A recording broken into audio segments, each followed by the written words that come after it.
Dans le cadre du Printemps de la sculpture, le musée Roy-Beffould vous propose de découvrir un groupe sculpté peu connu, présent dans les collections, un marbre du sculpteur Emilio Zocchi, daté de 1868 et intitulé Michel-Ange enfant sculptant un masque de satyre.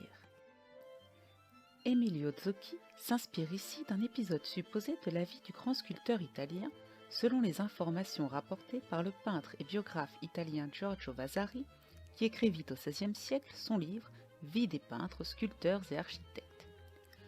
Vasari y raconte que Laurent de Médicis créa une école pour développer l'art de la sculpture à Florence, cité déjà riche en peintres.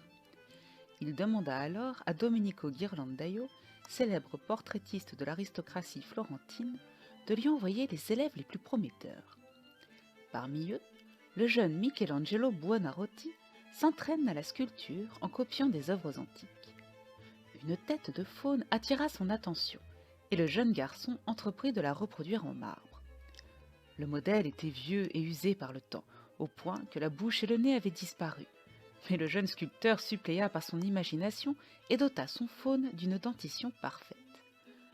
Laurent de Médicis, passant par là, fut admiratif du travail réalisé et lança, en plaisantant au jeune Michel-Ange, « Tu devrais savoir qu'il manque toujours quelques dents au vieillard ».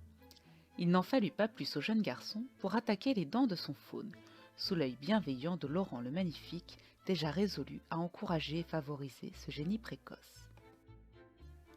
Si la tête de faune ou de satyre originale semble avoir disparu, dès 1494, lors du saccage de la maison des Médicis, Emilio Zocchi choisit une mise en abîme du sujet, permettant de représenter le sculpteur et l'œuvre antique telle qu'il imagine qu'elle a été reproduite par le jeune Michel-Ange. Emilio Zocchi réalise plusieurs versions de ce sujet.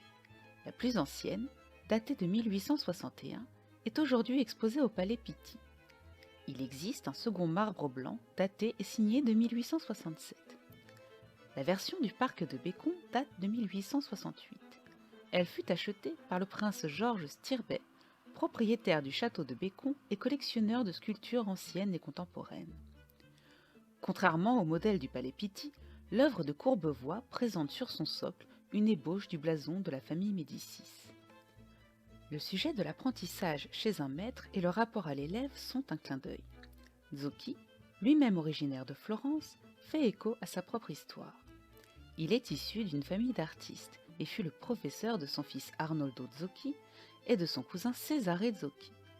Cesare réalisera à son tour une série d'œuvres sur le même sujet. La plus connue, datée autour de 1890, est présentée à la Casa Buonarroti, ancienne maison de la famille de Michel-Ange, aujourd'hui devenue un musée en son honneur.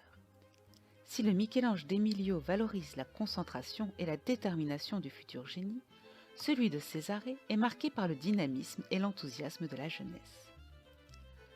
Le marbre de nos collections est aujourd'hui exposé au pavillon des Indes. Le choix du lieu n'est pas anodin.